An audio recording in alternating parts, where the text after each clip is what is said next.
Hi, I'm Rasheed Ogunlaru, coach, speaker and author, and it was Einstein, wasn't it, who became famed for the theory of relativity. But you don't need to be Einstein, you don't need to be a scientist to realise that everything is about relationships.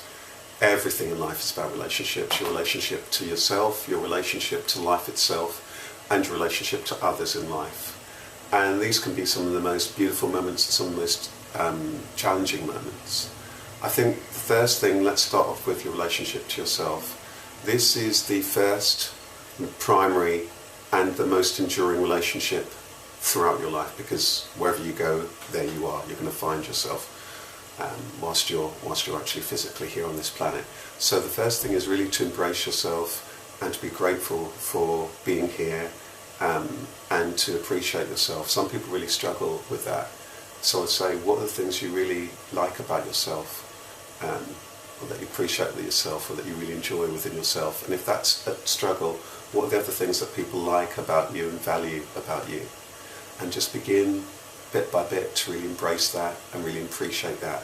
If you're wanting love and affection to happen in your life, then you've got to be on your own side. You've got to constantly be on your own side and know that you're worthy of those particular things, and really enjoy that. So that's the first thing. The next thing is life itself and your relationship with life itself. And people forget about this. People don't tend to talk about this very often. But people often ask the question, how's life treating you? I say, how are you treating life? Because it's about this that your success, your happiness really rests. Again, embrace life. I have a saying, throw your arms around life and hold it tight, not because of your fear, but because of your love for it. So come to appreciate it. And be thankful for the fact that you're actually here and that you have some level of health and some level of possibility. Because if you create a division between you and life, there's always going to be a battle, and life is going to be the only winner in that. So really appreciate life. Notice the things that you do appreciate in life. And then you've got a whole range of relationships, don't you? And that will emerge over time. Sometimes some will be in the foreground, sometimes they'll be in the background, sometimes they'll be there, sometimes they won't be there. And I guess the first of those is family. We don't choose our family, it's bestowed upon us by life. You may have been fortunate and grateful, in which case be really grateful for the family and those connections that you have in your life, and appreciate that, and let those people know that you care about them, or if they pass, just to energetically have that connection to them. And even if they're here, if you struggle with words, then just in your heart feel that connection to them.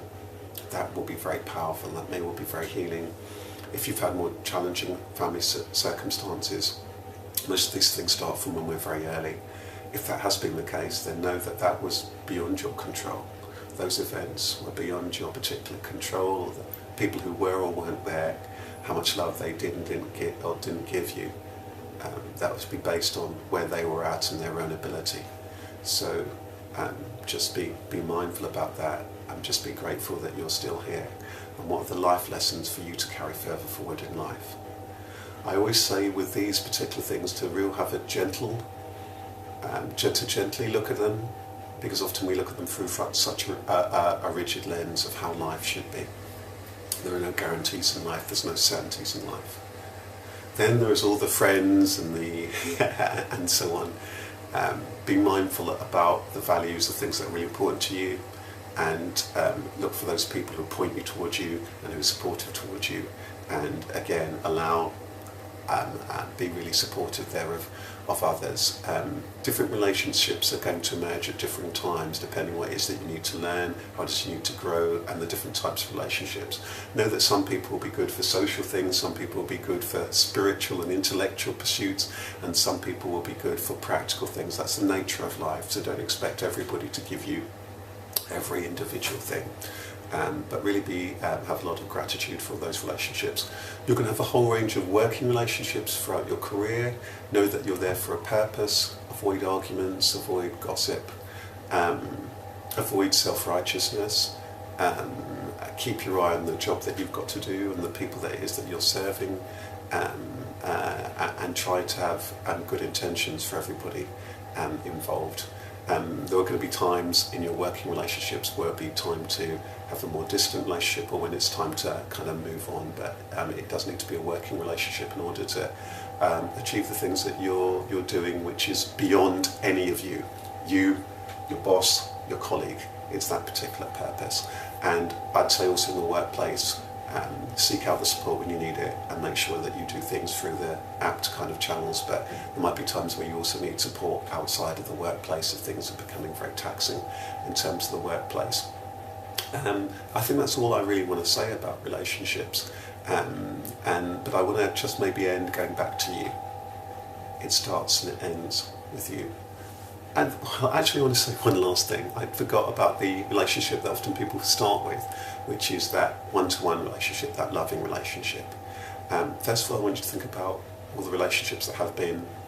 What have you learned from them? What do you appreciate from them? Really be thankful. We have a notion that we tend to look at these through the lens of longevity. Nobody knows how much time we've got on the clock. So I'd say what's really more important than that is the quality of the relationship rather than the longevity.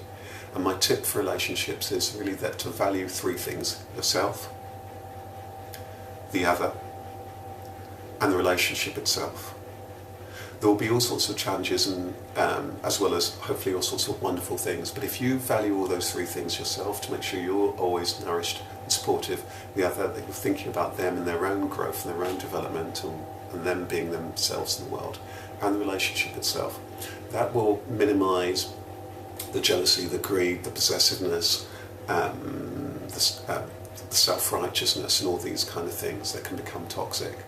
And then you'll spot the times, if any of these things aren't really honoured, then you're going to need to communicate, which you should be doing throughout, reevaluate, and sometimes it might be for one or all a case of moving on.